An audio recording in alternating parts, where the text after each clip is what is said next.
90 days since Reading FC saw out a campaign of caution, misery and revival. We're set to do it all again though this time round, but perhaps with a tinge of positivity going into the 2019-20 season after a pretty much expectedly quiet time boot on the transfer front, let's face it, and with Jose Gomez bringing together a hearty mix of youth and experience.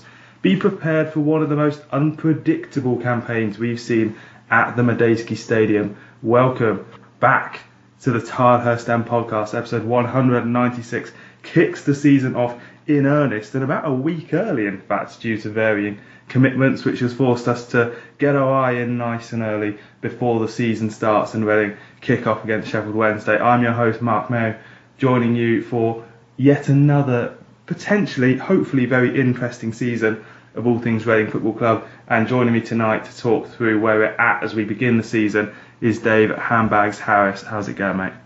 Not too bad, not too bad. Season number 31 for me.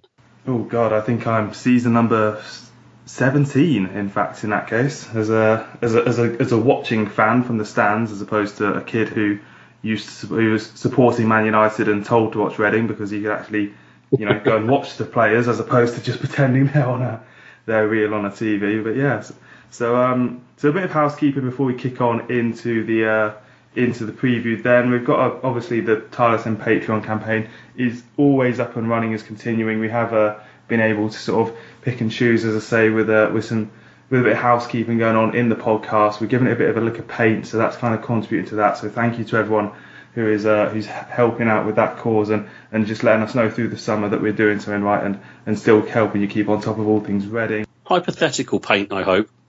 Yeah, well, it's a fresh lick of paint in the audio sense.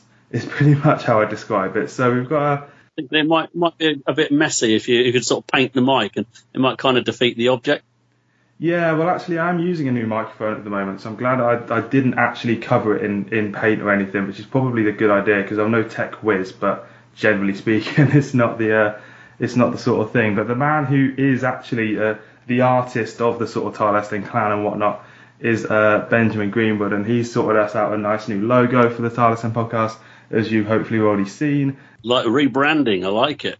It is. That's the sort of thing. It's just bringing through, just making sure that we're keeping on our toes and actually focusing on the aesthetic side of thing, because let's face it, otherwise we're going to completely fall down on the aesthetics. Luckily, people don't have to watch me while I record this, but that's keeping us on our toes. And then we've got some interludes we're kind of working on at the moment. We've rejigged the structure around a little bit, which we'll sort of get into more next week. And also, as sadly, there's no weekend preview podcast this season, with Ollie being in his third year at uni now and having all sorts of commitments to take up his time. So more space on this podcast for previewing and whatnot is going to be pretty much the one-stop shop for all things Reading, if that sounds all right, Dave. Absolutely fine by me, and entirely unprofessional as well. Well, we do try. I think we try not to try is probably the best way of putting that. But let's kick on then. Let's talk about what Reading have been up to this summer then. Friendlies, just to run down those people who've not noticed on what's been going on, as today was the final friendly. We've beaten Southend 2-0. We've beaten Gibraltar United 10-0. We've lost 2-1 to a very decent Sevilla side. 0-0 with Malaga B. 1-0 win over Extremadura, who is a sort of lower league Spanish team. 1-0 win over Lincoln, who are a sort of lower league English team. 1-0 defeat against Granada, so 2 1-0 defeats there. And then a 4-2 win over Peterborough and a 4-3 loss today as we record it against Chelsea. Dave, as a string of results, it's probably our most interesting pre-season, varied pre-season in years. And, I suppose the results are pretty irrelevant, generally speaking, but not too much to get, ahead of ourselves, but also some okay wins in there. Yeah. It's been very, very positive in terms of performances. Results, like I say, don't matter so much, really. And the one that I always like to point to is in July 2005 when we lost 2-1 at Farnborough, and we all know what happened in the year. The year after that. So, you can't read too much into results, although admittedly this time last year, the the feeling after that defeat to Crystal Palace, having not had a single win throughout the whole of pre-season, having played against the likes of Eastleigh and teams of that ilk, and AFC Wimbledon, who struggled in League One. The mood going into that season was one of absolute dread. And we're going into it this season having seen what we have, and certainly today as well. More than happy to include that, because we played really, really well going into next week on an extremely positive footing. The one thing that does concern me is just exactly what Sheffield Wednesday do between now and then, having just read that they've been taken out of their soft transfer embargo. You'll have to remind me kindly, because I don't know if they've had a change of a replacement manager for Steve Bruce. They'll be very much an unknown quantity, really. We all knew what they would be about under Steve Bruce, but that's the only thing that really, really, really gets me. But if we play anything like we did again in an attacking sense against Peterborough, and like we did against Chelsea today, I think we'll surprise a lot of teams this season. Yeah, it seems like the sort of attitude that I had as we started out with these friendlies is that we weren't going to be necessarily a sort of attacking team and a team with sort of great goal scoring ability, purely because of the sort of players that we had in attacking positions, generally very inexperienced, even if they are very talented. But the Peterborough game and the Chelsea game, I was struck, particularly against Chelsea, just how freely we moved the ball. And yeah, Chelsea were quite open, pre-season friendly, etc. But we approached that in a pretty professional manner, is how I describe it. And that, to score 3 goals, and 3 good goals as well. And let's remember that Chelsea got completely gifted one of their goals. So, on a normal day, we could well have taken a draw out of that. And you do get a sense that there is a sort of dynamism being built in this team for, scoring 7 and conceding 6 in a week at home. That, I suppose, from a fan's point of view as well, it's going to be very entertaining. We hope so. We haven't really had a great deal of entertainment. Even in 2016-17, it wasn't exactly what you call entertaining. So it'll be nice to have a team that's actually pleasing to watch, and actually, you're going to see a number of goals, and hopefully more often than not in our favour. The first goal in particular epitomised the way that we're setting out at the moment. I mean, we're playing a 4-4-2 diamond with Elise and Barrett as the wider players, and or Elise was second half today, Barrett first half. But that first goal today, which Barrett finished off beautifully. What you don't see from the highlights that I've briefly watched on YouTube is the build-up play, where we built up from right back, the lovely interchanging in triangles, just to completely take Chelsea's players and their midfield out of the game. It was a joy to watch. It was a wonderful goal. A little bit lucky with the rebound, but to have that awareness of exactly where the keeper was, and just to beautifully lob Caballero from Barrett was excellent. Superb awareness. If you get the chance to watch the whole move again, then certainly do, because it's a goal that would grace many Premier League pitches and have commentators purring. It would, and this is the thing, isn't it? Because I kind of want to talk about how the squad is looking now and where our strengths and weaknesses are. And as I said at the top of the show, I felt like our attack was going to be a bit of a weakness going into the season. And you look at the players like Elise, and Elise, there was one particular move where he completely sent David Luiz for an ice cream, and the other defender he completely takes out the game as well. Sadly, shoots straight at Caballero when he gets into the shooting position. But it was an incredible sort of play that you think, if we can replicate that just once or twice a game, then you put yourselves in such a good position to score. And I'll sort of drip in the mailbag as we go today. And Stephen said, on a scale of Elise to Elise, how Elise should we be about Elise? Which just shows that there is a lot of sort of hype being built around. And in terms of the squad's strengths and weaknesses, this technicality, this creativity, we're getting towards a stage where we're actually, hopefully in most games going to be able to be more creative than the team that we're playing, and be higher on a technical level. Absolutely. And it only bodes well for enjoyment purposes going forward. And you look at the majority of the players now. They're the creative players are they're young. They're from the academy. They'll certainly have a point to prove, but they're not looking out of place. Certainly, today they haven't looked out of place at all. Well, in terms of weaknesses, then, where would you say there is sort of a problem in the squad? Because certainly after the Chelsea game, the goalkeeping situation got picked up on quite a lot. We've got Sam Walker, who wasn't fancied by Jose Gomez last season, into the extent that we went and signed Emiliano Martinez. João Virginia, who is the goalkeeper who I don't believe has played a senior competitive game yet in his career. That's going to be a case of being very unpredictable as to whether you can trust him or not.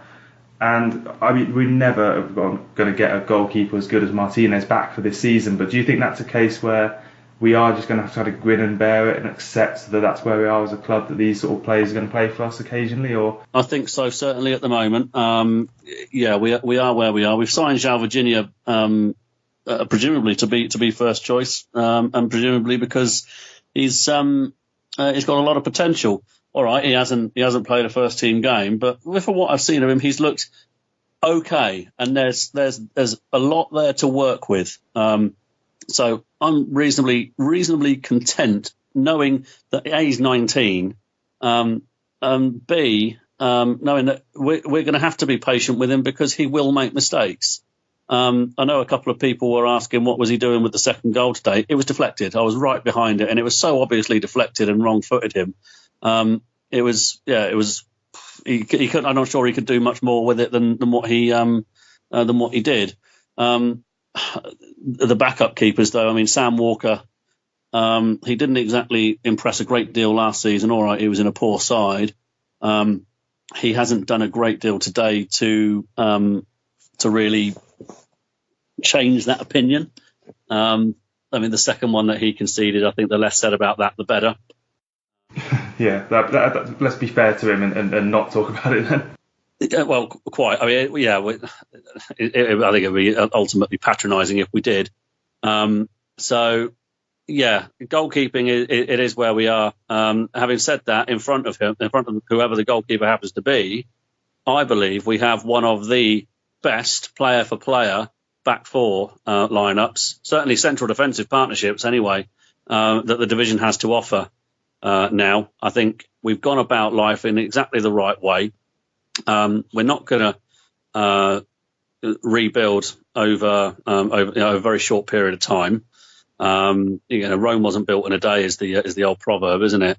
But we're doing it in absolutely the right way. We're building from the back. We've now got, like I say, in my opinion, one of the best back lines that the division has to offer. And we've added a little bit of quality in midfield. Yes, all right, midfield still looks quite weak. And up front, I'd be happier with another striker. But Sam Baldock seems to have played himself back into contention with a little bit of luck. And while he would never be, first choice for me for a team that would be sort of looking to punch in the top half of the table, he has good energy to offer, and he does nick goals here and there. He's not prolific, but him backing up Yaku Mate or playing alongside Mate if anything happens to Barrow, I'd be fairly happy. The biggest thing for me up front is Mate and what he does, whether or not he progresses. If he does progress, then I think we could be on for a 15 to 20 goal haul for him.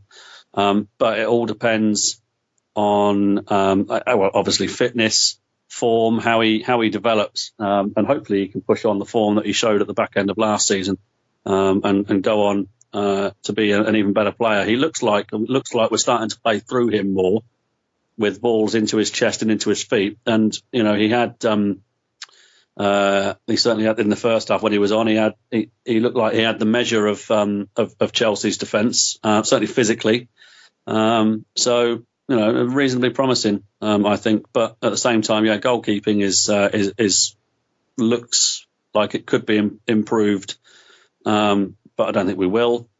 Central defence or defence is good. Midfield could do better, and up front, a little bit shaky, a little bit weak, shall we say? Yeah, the up front situation for me, obviously a lot of fans are very big on Novakovic. Now he's back, and Danny Loader as well.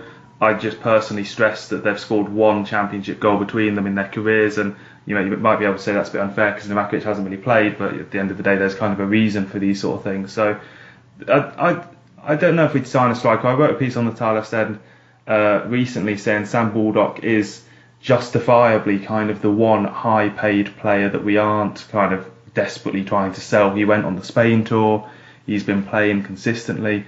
And that is, for me, a perfectly fine reason for basically what you've just said, Dave. And just quickly on the goalkeeping situation, because it was a much discussed thing in the tweet that we sent out just before the show for some sort of mailbag opinions and whatnot. Daniel said, is Yao Virginia ready for this level? Christian Frank asking, what do you think will happen if he's not? I'd like to think Jose will be equally ruthless with Aloni as he's been with Deadwood and try and find a replacement. I'm not 100% sure that's how it will go with his own player though. Zoran Novakovic saying, I wasn't at the Chelsea game, but against Peterborough, Virginia was less than convincing. A good goalkeeper is the bedrock of a solid defence like Martinez Al-Habsi. A dodgy goalkeeper saps the confidence right out of it. Will Virginia cut it? And Mick Day saying, I'd love to see a keeper who could govern the space in front of his goal in the same way that Marcus Hanwin did.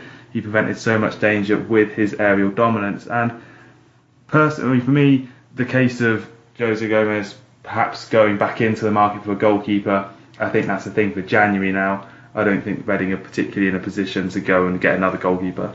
Because we need to remember that we're in picking up on that text about what would Gomez do if João Virginia wasn't cutting it. There isn't much we could do because we've got to remember that the transfer window closes before the season starts.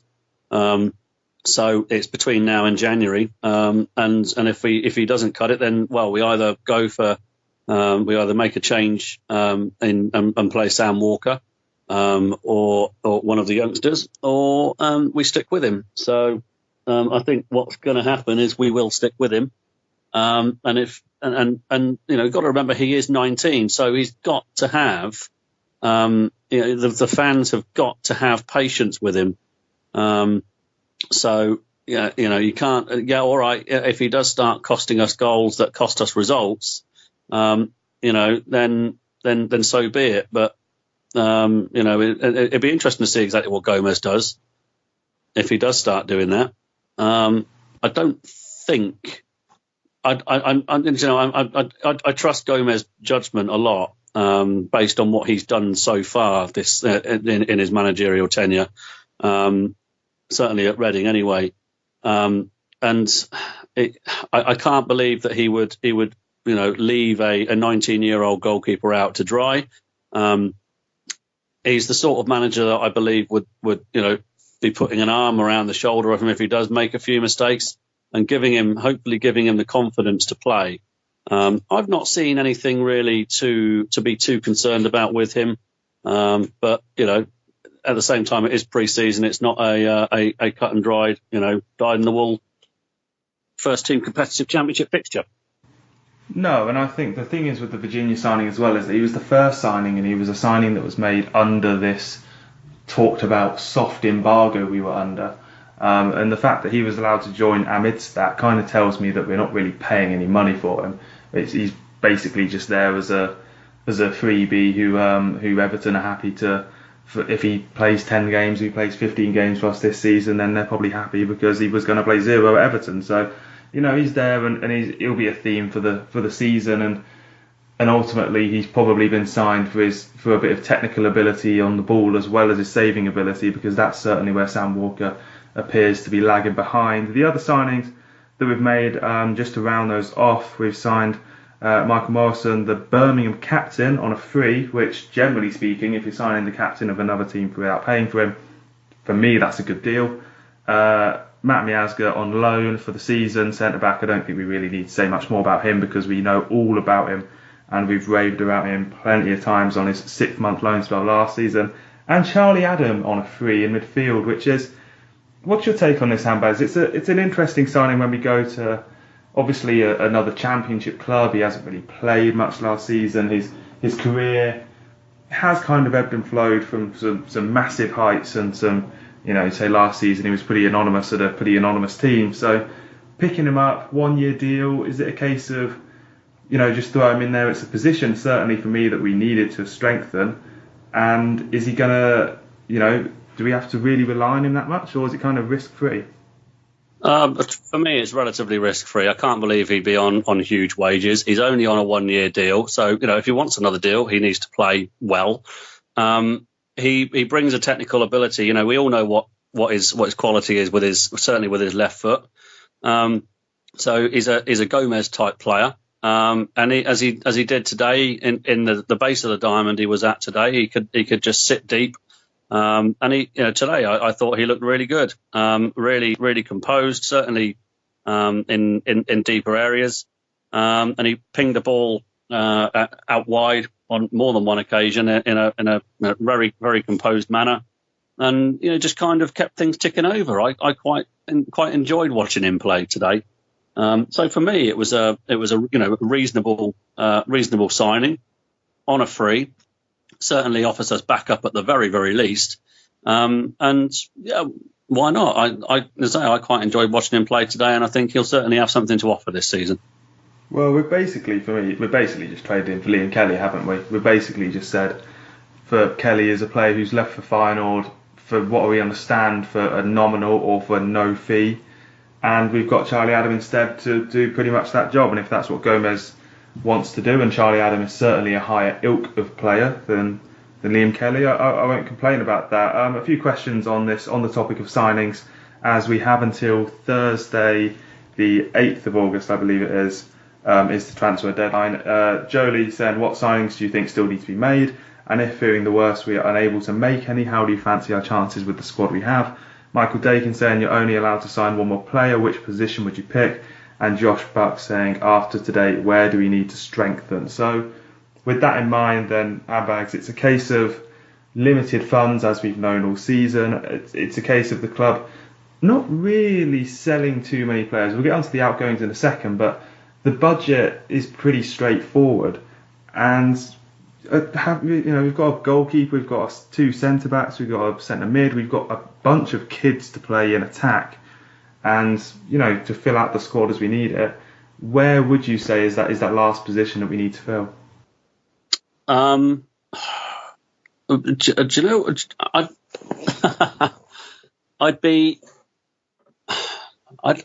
I'd like to say goalkeeper on the simple basis that I don't think we're particularly strong there. I think, we would need, I do think we need an experienced goalkeeper. But we're also of the opinion that that's not going to happen.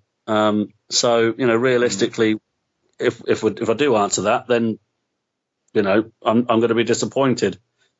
So I think we need, I'd like to say, another striker. I think, I'd be happy with one more striker, so that at least we've got 3 up front, 3 top end players, and certainly looking like Baldock's going to be up that way, going to be playing first team games again next season. So with Mate and Baldock, I'd like that third one, just so that we've got that little bit of cover. And again, I'd like it to be ideally be proven. Even if it's a Charlie Adam type signing where it's only for a season, and we know they've got pedigree at this level. I'm not really overly fussed, so long as they can play in Gomez's system, and they have a degree of pedigree about them.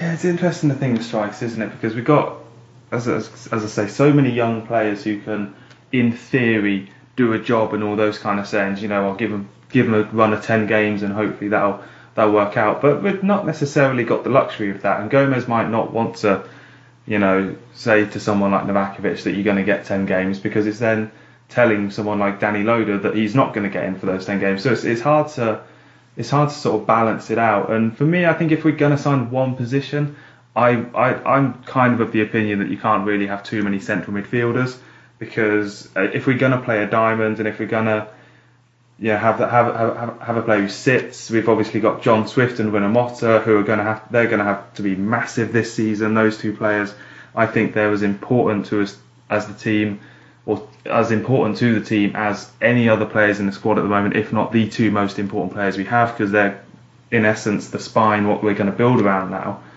So in that central midfield position, I would happily sign another player in there and just get another, whether it's a physical player or a technical player or what have you, like a Lewis Baker sort of type. Obviously he's not coming back, but that sort of type is where I'd go for, because if you look at the outgoings, that doesn't really offer us too many clues in terms of the players that have gone. Obviously Liam Kelly, John Daddy Bodvarsson has gone, Marc McNulty's gone on loan to Sunderland. It doesn't leave any massive gaps because we haven't really sold that many players. No, it's very true. And I know we've still got the likes of Chris Gunter and Gareth McCleary still on the books. So the amount of money that you've got to play with is quite small. But no, I mean that's a very fair points that you make. So I'd still be happy with that extra striker. I mean, the thing is, when you have Danny Loader and when you have Andrija Novakovic, you have Sam Baldock, who doesn't really score a huge amount. I think he's 1 in 4, 1 in 5 throughout his career. And Yaku Mate, who's only done it for one season. I'd like that striker who we know that we can rely on, really. Because if we do go 4 months, 5 months of the season and suddenly bang, despite all of the great approach play that we've got, we're not scoring goals, what do you do then? It's a tough one.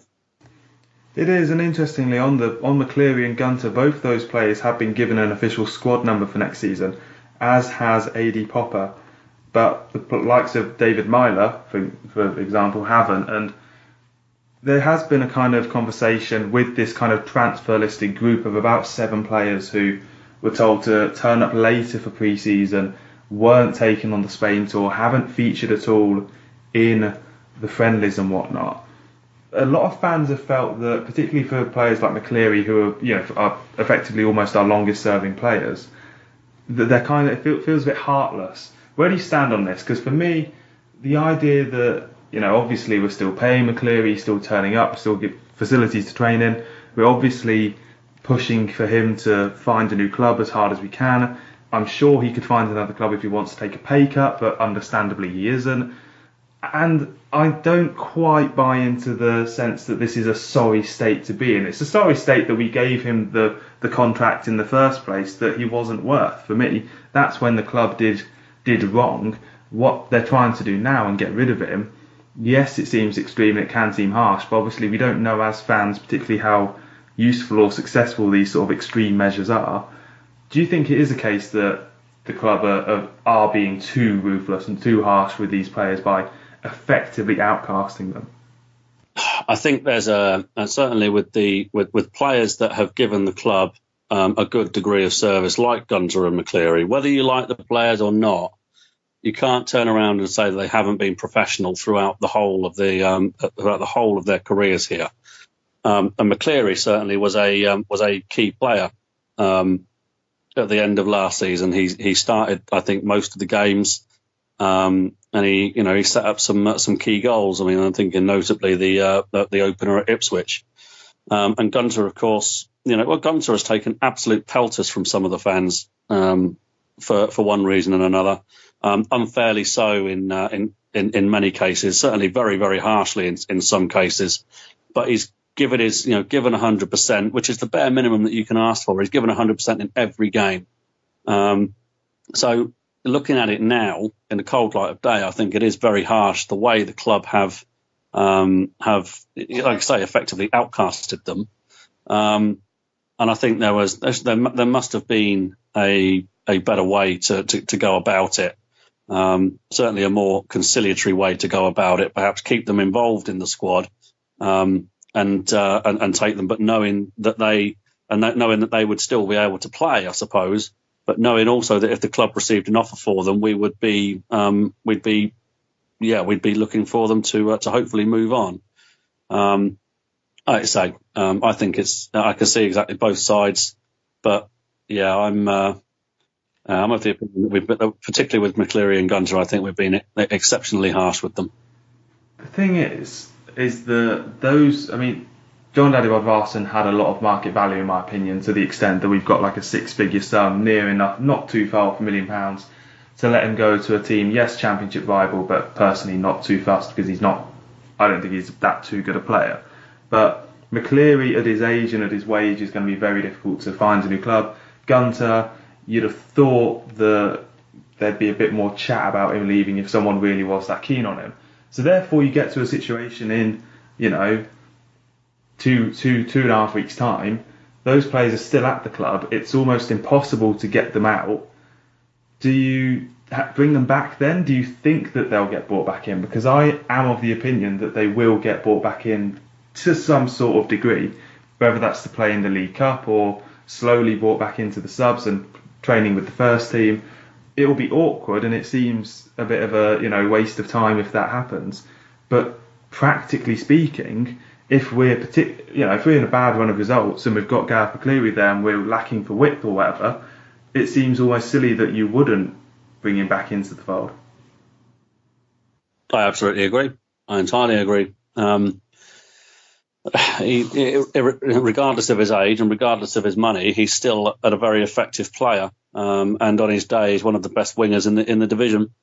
All right, he hasn't necessarily had a huge number of opportunities to show that over the last couple of years, and he has fairly consistently played and been a part of a poor Reading side throughout most of his career here.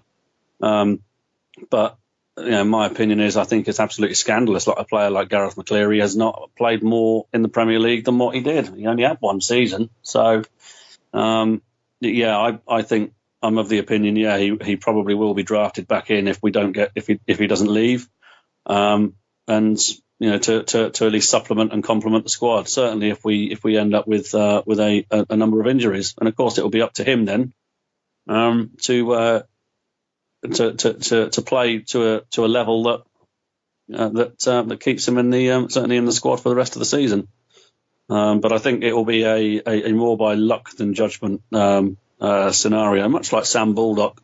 I think if that does happen. Yeah, reminiscent of the sort of Gareth Bale affair going on at Real Madrid at the moment. So football does have these sort of things. Obviously, we're not in the sort of world of heroes and villains quite like the Premier League is with the hype and the drama around it. It happens on a smaller scale at Reading, but it's not beyond the realms of possibility that happens. And as fans, we're just going to have to sit tight and see. And I think from Gomez's point of view at the moment, he's put a lot of faith in these young players, perhaps as a case that he's been forced to. We don't know whether he is secretly yearning to have Gareth McCleary back in, but if he's got like the likes of Barrett and Elise, he might well feel that it's harsh on those players just to bring McCleary back in because we haven't been able to sell him effectively. So that's something we're going to have to keep an eye out on. Before we kind of give our kind of predictions on where Reading are going to end up and how, in particular, the Sheffield Wednesday game is going to go, I want to kind of talk about the state of the league and the Championship in general, just to kind of place us in that, because it's been a very unique summer almost. It's almost been a summer kind of like you had back in the sort of early noughties with the Championship, where the clubs that have come down have just kind of ring-fenced their main players and tried to keep hold of them rather than going spending. The clubs that are financially struggling are picking out tiny little deals here and there. The clubs that are spending money, like Brentford, are only spending money because they've sold players. It makes for a very interesting Championship season, and for me, a better Championship season. Yeah, I think so. I had the other day I was actually writing the besotted club by club prediction article. So I did it for on behalf of the Tilehurst End and for Reading Football Club. And I looked down the list of clubs, and there isn't, certainly for teams that. One of the questions that was asked was team that's nailed on for relegation, and I can't pick one out on the simple basis that the division is so strong this season that it's difficult to find one. I think you might find Charlton down there, you might find Luton down there, but then they could just as easily go on a reasonable run of form and be, sort of mid-table fodder or higher.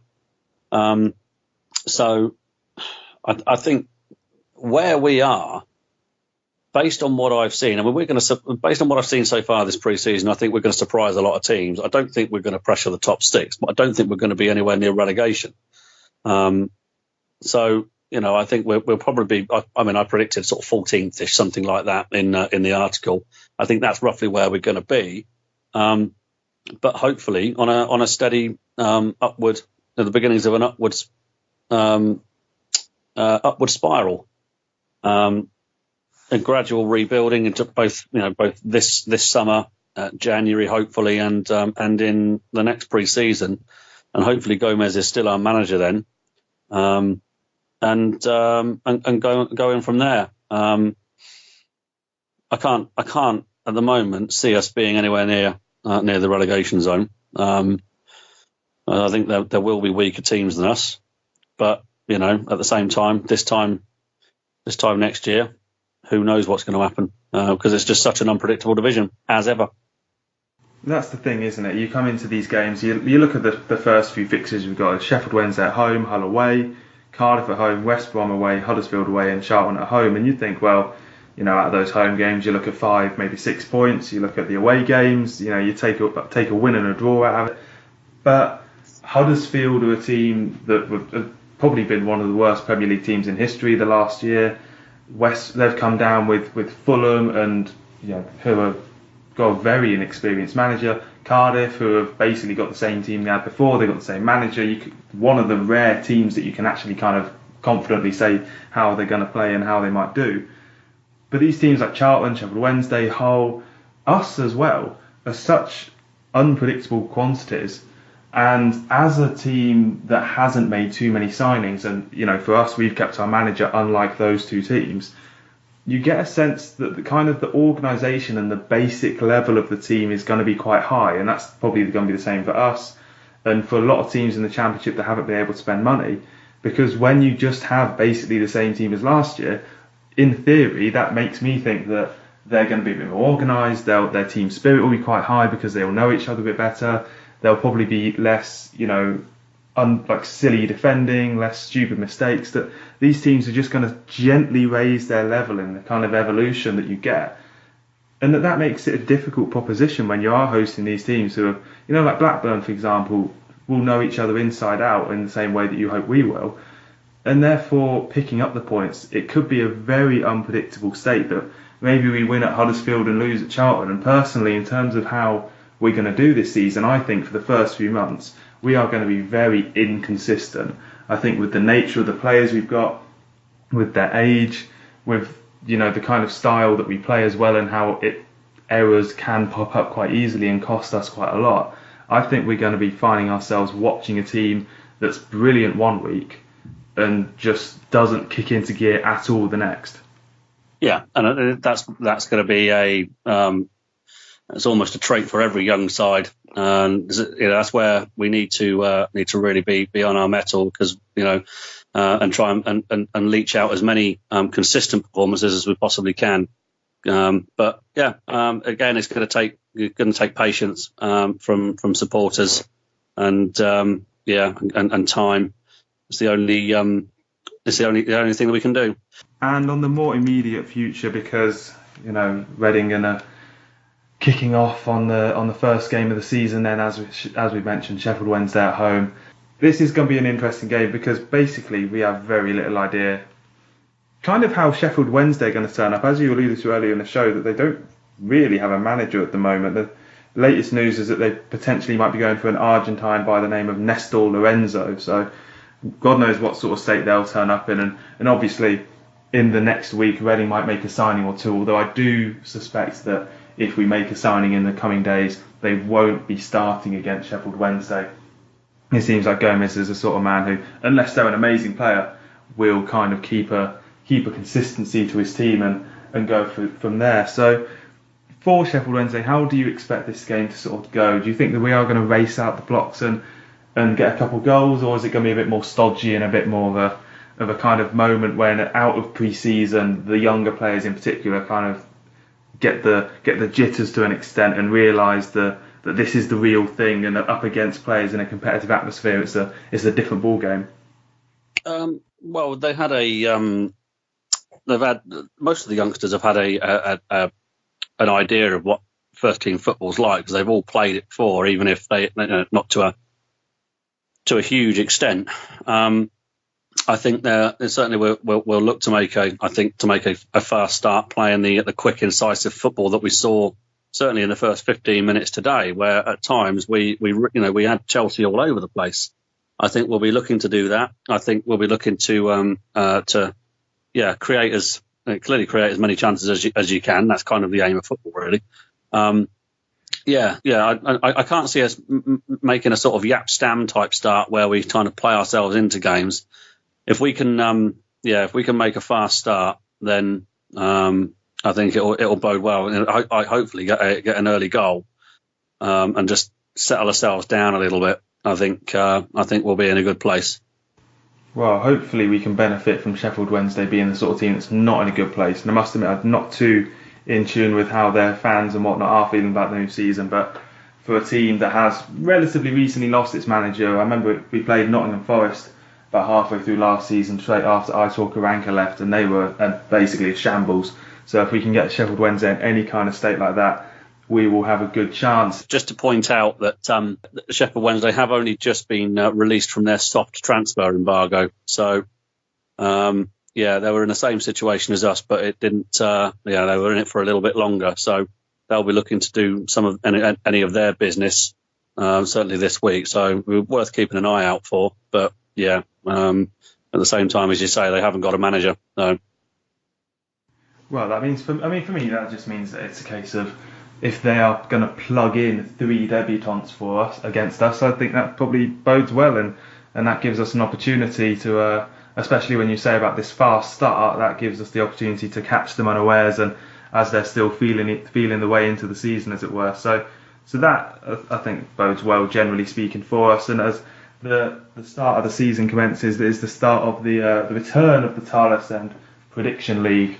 And you find yourself, Dave, will be back in it again this year, plugging away and hoping to claim Ollie's title. So I'd like your prediction for Sheffield Wednesday to kick us off then. I'll go 3-1 win.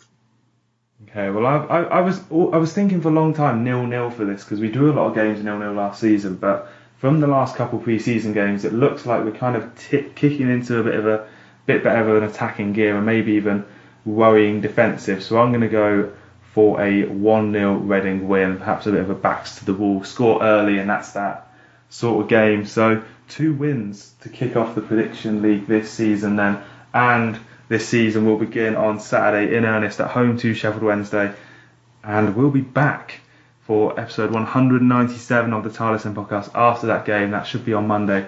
We record, as I say, with Ollie unable to do the weekend preview this season. Monday is pretty much going to be the consistent one-stop shop for all things Reading FC on the Tilehurst End. So it's a new season, and thank you very much for joining us tonight then, Dave. No worries, absolutely fine. And we'll be back next week to commence the championship season of 2019-20. It's a season that we go into with a bit of apprehension, but actually quite a lot of cautious optimism, as we get to see a sort of team that Reading fans have perhaps been dying to see for a number of seasons now. A young team, a team that wants to play football in a progressive manner, a team that wants to entertain, a team that's capable of entertaining, and hopefully, as we'll see on the first game of the season, a team capable of picking up a win. Thank you very much for listening, and come on, you arse.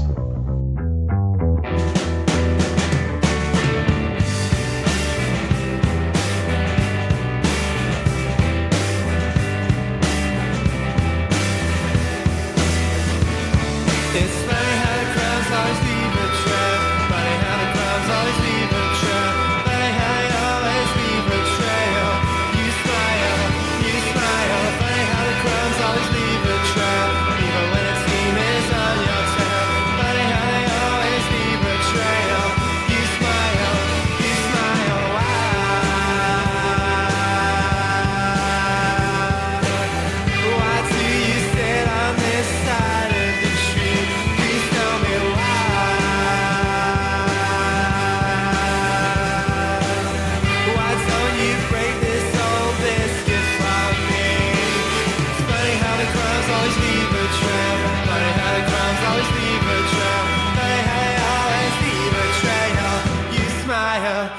smile. Funny how the crumbs always leave a trail, even when the steam is on your tail.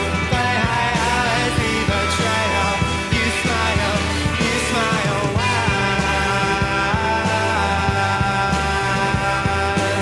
Oh, I see you sit on this side of the tree.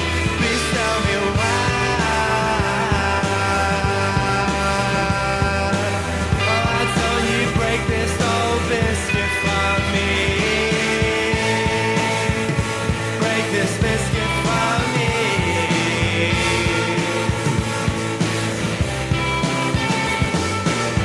Making your mark on the Mayo leaf. Drink plenty of courage, your star seems to see. Kissing out the capital.